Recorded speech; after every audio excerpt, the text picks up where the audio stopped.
Fala galera, vamos conversar mais um pouquinho sobre o Brasil? Então vamos lá. Galera, a aula de hoje vai ser, vamos focar aí na terceira república, terceira fase da república aí, que a gente pode dividir ela entre república democrática e ditadura militar, por isso mesmo, né, esse subtítulo aqui, ó, a extrema direita contra-ataca, certo? E aí galera, para entender melhor o que é essa extrema direita, o que está acontecendo no Brasil ali, vamos começar a falar da República Democrática, porque a República Democrática ela vai dar suporte para a gente entender aí como que se deu a ditadura militar. Né? Pensando aí que a República Democrática ela vai ter mais ou menos, ela começa em 46, termina em 64 ali, ela é um período curto então de tempo. Mas galera, lembrando ali que a gente saiu do Estado Novo, da ditadura do Vargas, a gente tem aqui a Constituição de 46 sendo feita, né, sob o presidente, né, o Gaspar Dutra. E nessa Constituição de 46, galera, o que a gente precisa saber sobre ela? A gente precisa saber que como 46 marca ali o período exatamente pós-Segunda Guerra, né, ela é uma Constituição bem democrática. Ela é uma Constituição que tenta deixar bem longe o fantasma do autoritarismo. Então, por exemplo, nessa Constituição de 46 aqui, a gente vai ter todos os direitos trabalhistas restabelecidos, né, a CLT vai continuar, a gente vai ter também o direito à greve, certo? Vários partidos políticos vão participar, né, da Constituinte, de direita e de esquerda, esses partidos políticos. Então é um período ali, um respiro democrático, né? Por isso que a República Democrática ela é um período curto entre duas ditaduras, então por isso que a gente fala, né, que é um respiro democrático ali.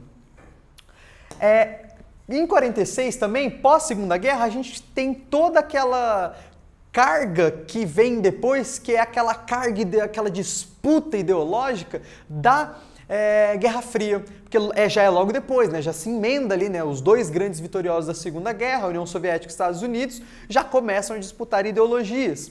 E o Brasil, como sempre, precisa assumir um lado.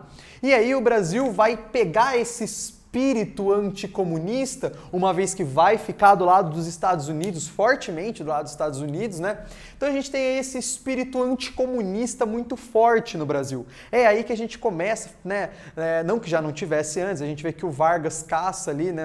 Os comunistas e tudo mais, o perigo vermelho, mas aqui que toma mesmo aquela noção de caça às bruxas, sabe? De não seremos uma nova Cuba, sabe? Que a gente teve nos protestos aí de 2016, os cartazes, né? Não seremos uma nova Cuba. Isso não é dessa época, isso é bem de antes, é daqui, ó, dessa época aqui, né? A gente vai chegar lá, mas a marcha da família com Deus pela liberdade, né? Tá aqui, é aqui que surgem os cartazes Não Seremos uma Nova Cuba, né, a Grande Cuba, o perigo da Grande Cuba, já vem daqui, pessoal. Mas vamos acompanhar aqui o andamento da coisa. A gente começa aqui, né, com esse espírito anticomunista, tomada do lado, né, estadunidense. E aí, galera, logo depois a gente tem o Vargas voltando ao poder, dessa vez eleito democraticamente. Isso mesmo, ele vai concorrer às eleições e vai ganhar. Justamente, se a gente lembrar lá que ele sai em 45 ele sai com um movimento queremista, né? A galera querendo o Vargas no poder ainda. Então, quando ele se candidata logo em seguida, né, logo depois do Dutra, ele já acaba sendo eleito, né, popularmente. E o Vargas, galera, nesse período aqui da República Democrática, ele vai assumir uma forte posição de incentivo à indústria nacional, né? Tanto é que a gente vai ter a criação aqui do Banco Nacional de Desenvolvimento, né? Das empresas nacionais, o BNDE, né? Que mais para frente vai originar o BNDES, né, que vai investir nessa indústria nacional, essa tentativa de valorizar o nacional, né, aqui que a gente tem o famoso petróleo é nosso, né, a criação da Petrobras, né. Então é interessante ver como que esse período democrático ele vai oscilar muito, né, porque aqui o Vargas vai valorizar bastante o nacional. Logo depois a gente tem Juscelino Kubitschek, né, a gente vai ver que o Vargas vai sofrer uma série de críticas, tanto da direita quanto da esquerda, né? Vai ter o caso lá da tentativa, né, de assassinato ao Lacerda, né? Um cara da oposição do Vargas, e aí o Vargas, no meio de tudo isso, ele acaba se suicidando. Logo depois disso, galera, a gente tem aqui ó, o JK, né, ele acaba entrando no poder nas próximas eleições, e o JK, pessoal, ele vai ficar famoso porque ele vai, ao mesmo tempo que ele vai valorizar ali a indústria nacional, ele também vai abrir o Brasil para as indústrias internacionais. Então ele vai ali, ele meio que também vai criar essa divisão ali entre a galera, o que o pessoal pensa do governo dele, porque ao mesmo tempo que ele vai estar valorizando de um lado nacional, ele vai estar valorizando do outro lado esse mercado, né, deixando a galera entrar no Brasil, então vai ficar nessa questão ali. Então o Vargas também, o Getúlio, olha lá, né, Getúlio, o JK, né, o Juscelino Kubitschek, também vai ter essas questões. Só que o Juscelino vai criar o que marca mesmo o governo dele, é a mudança da capital, né, do Rio de Janeiro para Brasília, e o plano de metas, galera. O plano de metas era evoluir o Brasil 50 anos em 5, durante os seus 5 anos de mandato. E aí o plano de metas, ele falava assim, vou me concentrar no básico aqui, né? O que a gente vai evoluir o que no Brasil, né? A energia, o transporte, a alimentação, a indústria e a educação. E aí é nesse sentido aqui que ele vai ficar variando ali entre o mercado interno e o mercado externo. E aí, galera, como a gente bem sabe, é nesse período aqui que a gente vai ter a grande indústria de transporte no Brasil, a indústria automotiva vindo para o Brasil e tudo mais. É tudo nesse período aqui. Beleza, entendemos aqui o que estava acontecendo, galera, mas o passo para a ditadura se dá nessa região aqui. Logo depois do JK, quem assume é Jânio Quadros. O Jânio Quadros, ele era um cara assim um pouco complicado, porque ele falava mal do Kennedy, mas também falava mal do Che Guevara, e ele não tinha direito ali, alguém que fosse muito com a cara dele, ele vinha muito com slogans moralizantes, né, do vamos varrer a corrupção do Brasil, né? Então ele era um cara meio complicado, meio difícil de lidar, né? E acabou acontecendo o quê? Acabou que ele renunciou, uma tentativa de renúncia, de golpe, ninguém entende direito o que acontece ali, porque ele vai renunciar, né? E ninguém vai entender o porquê que ele vai renunciar, ninguém sabe se ele tinha algum plano por trás disso. O que a gente sabe é que ele renunciou e o seu vice-presidente, que era o João Goulart, né, o famoso Jango, que era sindicalista, que teve nos governos do Vargas, né? O Jango é quem vai acabar assumindo. E isso vai gerar um problema.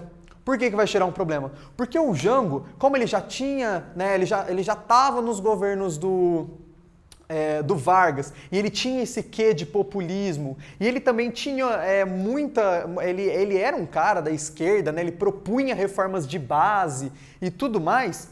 Tudo isso vai gerar, né, a noção do perigo vermelho. Tanto é que quando o quando o Jânio Quadros renuncia, o Jango está lá na China e tudo mais. Isso vai gerar uma série de problemas que vai acabar ocasionando na criação de um parlamentarismo.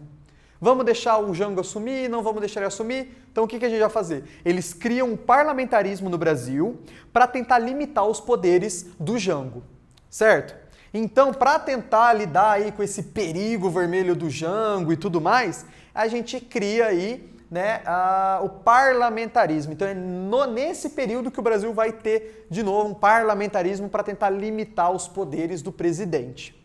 Só que, pessoal, o que vai acontecer? Ele vai tentar propor as reformas de base, e isso vai gerar uma desestabilização dentro do cenário nacional, porque o que a gente vai ter? Vai ter, de um lado, o Jango tentando reformas de base, e isso vai gerar um medo do perigo vermelho, um medo do comunismo, né? E vai ter parte da população ali, né, indo contra isso. Então a gente vai ter um conflito ali, parte da população apoia, parte não apoia. E aí, galera, o que a gente vai ter? Vai ter um discurso na Central do Brasil, do Jango, onde ele vai falar das reformas de base e tudo mais. É um dos discursos famosíssimos, muita gente presente ali na Central do Brasil, né? Estima-se lá mais que 100 mil pessoas, né, e tudo mais. E isso vai mostrar o quanto de apoio que ele tinha. e vai gerar uma resposta. Qual que é a resposta? A Marcha da Família com Deus pela Liberdade. O que é isso? É a população que vai contra o Jango, que teme esse perigo vermelho, e é a população que vai se aliar, né, aos militares nessa tomada de poder. Certo? Então percebam aí, a gente tem essa divisão da sociedade brasileira aí, né? A galera da reforma de base, a galera da Marcha da Família, e isso vai gerar esse conflito que vai, em 1964, originar a ditadura civil-militar. É muito importante a gente não esquecer desse termo, civil-militar, porque olha aqui, ó a parte civil da ditadura, certo? Então percebam aí que a gente teve o apoio popular na ditadura também, parte da população apoiando, parte não apoiando. Então, só para fechar aí, ó, percebam que a gente vem aqui de uma Constituição democrática, de uma tentativa de democracia, que vai aqui oscilar, né, no governo do JK e do Vargas. A gente vai ter o suicídio do Vargas, que não vai aguentar a pressão, o JK, né? A gente vem pro Jânio Quadros, que fica um ano no poder e sai, vem o Jango, a gente tem esse período de parlamentarismo, perigo vermelho, né? Divisão social aqui, né? A galera apoiando de um lado, outra galera apoiando de outro, até chegarmos na ditadura militar. A partir daí, galera, já é assunto para uma outra conversa nossa. E aí a gente vai, né, tentar entender melhor o que foi a ditadura, mas mais pra frente. Beleza, pessoal? Valeu, muito obrigado. Fala, galera, vamos continuar aqui nossa conversa sobre ditadura militar. E agora, na verdade, a gente vai estudar o apogeu, o ápice da ditadura militar. A gente falou um pouquinho na última aula, né, sobre a República Democrática e como aconteceu o golpe, né, que instaurou a ditadura civil-militar. Falamos também do porquê desse civil-militar. Né? Para a próxima aula, a gente vai falar sobre a crise, né, o fim da ditadura militar, mas o foco aqui em especial são os 10 primeiros anos de ditadura militar. A gente vai passar aqui pelos 10 primeiros anos de ditadura militar que vai criar, né, que vai introduzir a ditadura e estabelecer ela lá, beleza? Bom, vamos começar aqui. Primeiramente, a gente precisa saber que a ditadura militar teve um forte apoio dos Estados Unidos, né, naquilo que ficou conhecido como Operação Condor, né? Que era o quê? Era a CIA, né? O Serviço de Inteligência dos Estados Unidos, né?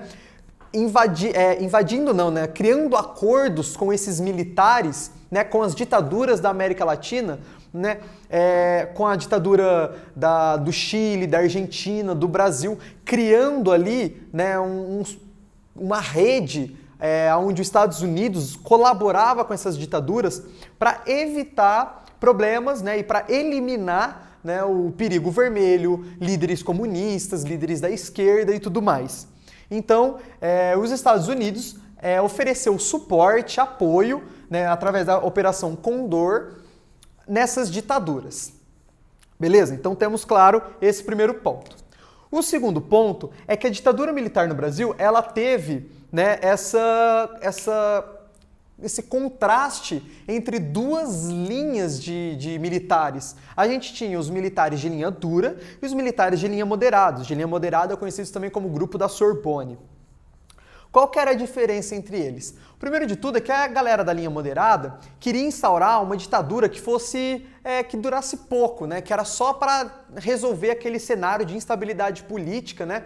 De fins de República Democrática ali, né? Aquela questão do João Goulart, do parlamentarismo e de tudo mais. Então eles queriam uma ditadura curta. Já a galera da linha dura acreditava que somente uma ditadura militar longa ia conseguir lidar com esse problema do perigo vermelho, ia conseguir acabar com o perigo vermelho. Então a gente tem aí, galera, já um conflito aí entre esse pessoal, beleza? A gente vai ter também, pessoal, já entrando aí nessa questão das medidas políticas tomadas pela ditadura, o bipartidarismo, ou seja, só existem dois partidos políticos, né? Que são o Arena, que é o partido dos militares, e o MDB, que funcionaria aí como uma pseudo-oposição, né? Porque quem sempre comandava era o Arena, o MDB só cumpriu um papel ali de oposição. Beleza? Então o bipartidarismo é muito importante porque você destrói todos os outros partidos políticos e você só tem duas opções, na verdade, só uma, porque é o Arena que vai acabar comandando tudo. Galera, a gente vai ter também a suspensão das eleições. Então percebam como vai tomando cara de ditadura militar isso daqui, né? De ditadura, na verdade, né? Porque você só tem dois partidos, não tem eleição, então tecnicamente somente um partido aqui, como a gente já viu, só um partido manda e não tem eleição, não tem como tirar ele do poder. A gente também vai ter, galera, a instituição de uma nova Constituição em 1967. Essa nova Constituição, ela vai basicamente se fundamentar nos atos institucionais.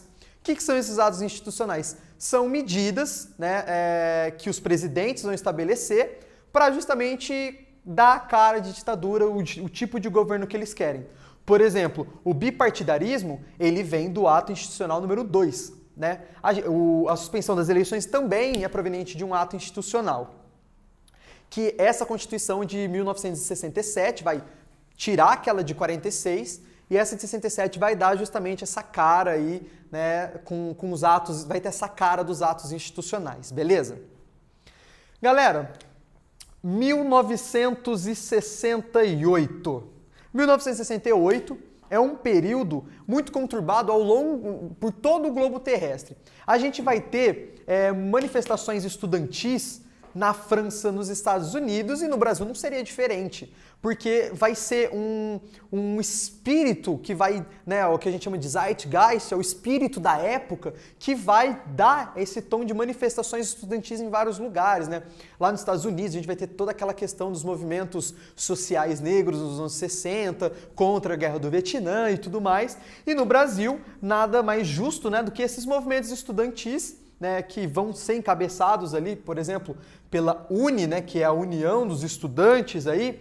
A UNE vai organizar esses movimentos estudantis para lutar contra essa ditadura militar, certo? Nesse mesmo ano, a gente tem aqui manifestações artísticas, né, que vai ser o pessoal lá da Tropicália.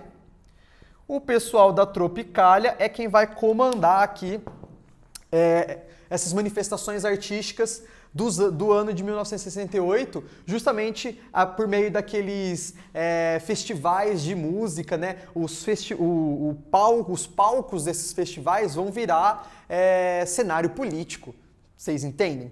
Então, aqui a gente tem manifestações estudantis, essas manifestações artísticas que vão ser regidas pelo lema do "é proibido proibir", beleza? E que vão dar uma cara aí a essas manifestações, a esse cenário de insatisfação no Brasil. Só que isso, galera, é justamente esse cenário de insatisfação que vai originar o ato institucional número 5.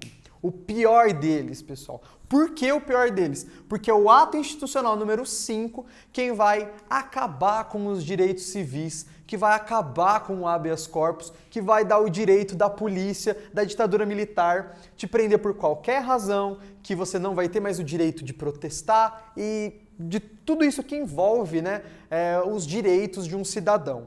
Então, o ato institucional número 5 vai ser instaurado por causa desse contexto conflitante aqui e vai dar início ao que ficou conhecido como Anos de Chumbo, certo? E que logo depois a gente vai ter o Médici entrando no poder, e aí o Médici é conhecido como o principal, né, dos militares ali.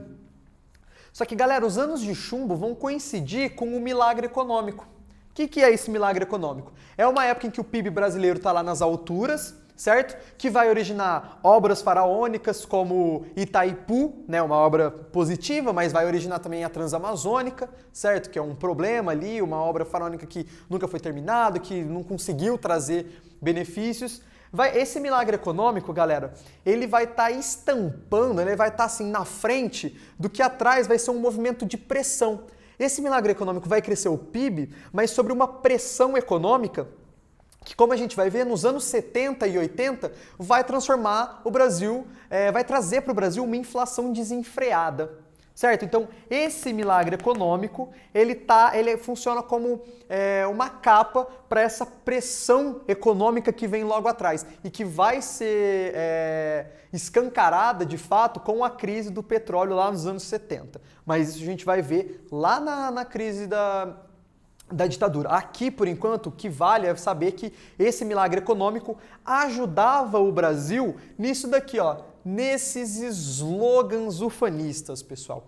Esses slogans ufanistas vão tentar vender para a população e para o mundo, né, a ideia de que o Brasil é uma potência.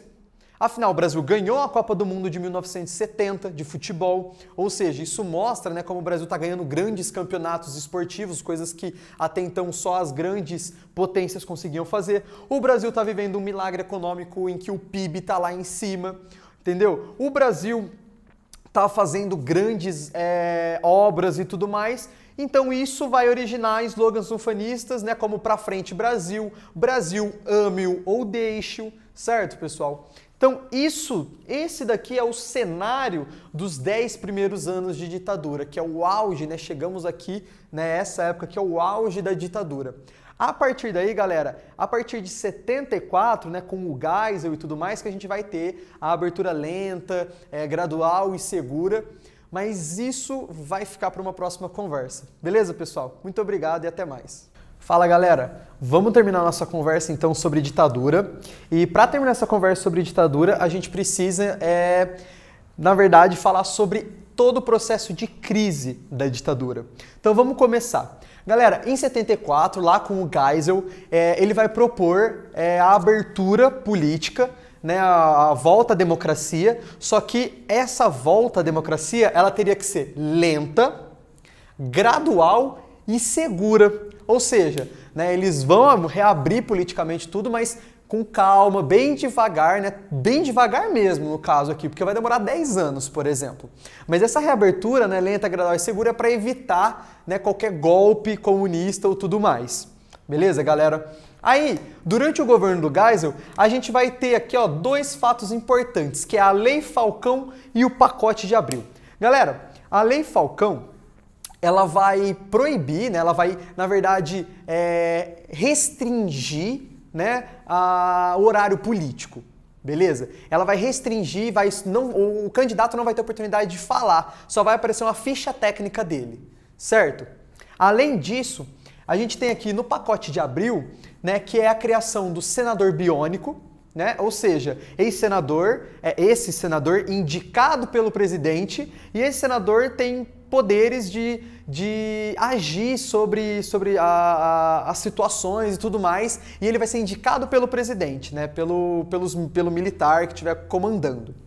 Além disso, o Pacote de Abril, galera, também estipula o prazo de presidência, de presidência, né, a 6 anos. Não mais 5, agora 6.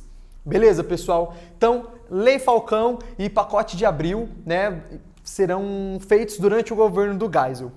É aqui, galera, também que a gente vai ter o início da crise, né? É aqui que o milagre econômico explode, naquela pressão que a gente falou na última aula, do milagre econômico, ele vai explodir e se transformar numa crise. Boa parte, galera, porque aqui, ó, 1974, a gente tá lá tendo a crise do petróleo, né? O auge da crise do petróleo e tudo mais. Então, essa crise vai afetar diretamente, né, a ditadura militar, colocando um fim, né, um término ao milagre econômico. Além disso, galera, a gente vai ter aqui algumas ações como o término dos atos institucionais, certo? Que fazem parte dessa abertura lenta, gradual e segura. A gente vai ter aqui também a lei da anistia. Galera, isso daqui precisa de atenção e cuidado. A lei da anistia, pessoal, vai trazer de volta para o Brasil toda aquela galera que estava exilada.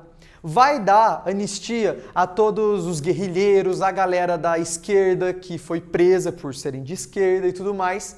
Só que essa lei da anistia vai anistiar também, né, a galera que fazia parte do processo de tortura e tudo mais, o pessoal do DOI-CODE e tudo mais. Beleza? Então, olha só, esse processo de anistia aqui, essa lei de anistia, foi muito bem esquematizada pelos militares, de modo que conseguissem apagar toda essa questão aí do DOI-CODE, do DOPS, enfim. Beleza, pessoal? A gente tem também o fim do bipartidarismo, isso é muito importante, porque já que a gente está de olho em eleições, né, lá para frente, em 85, né, aqui já no governo do Figueiredo, o último dos presidentes da ditadura militar, com essa visão lá na frente já sobre a volta das eleições, nada mais justo, né, do que tirar o bipartidarismo e dar oportunidade para outros partidos aparecerem.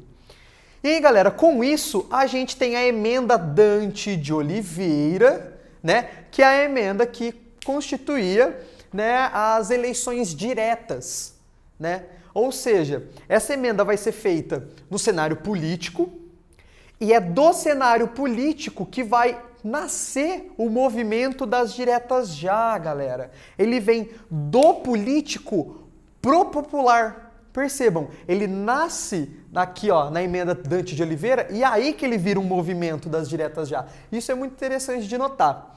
O movimento da direta já, né, o pessoal sai às ruas pedindo eleições diretas, porém, o que acontece é que a emenda Dante de Oliveira não vai ser aprovada lá na Câmara, lá no Senado, ele não vai ser aprovado e com isso as primeiras eleições, né, a eleição que iria pôr fim à ditadura militar e começar uma nova república vão acabar sendo indiretas, galera, indiretas.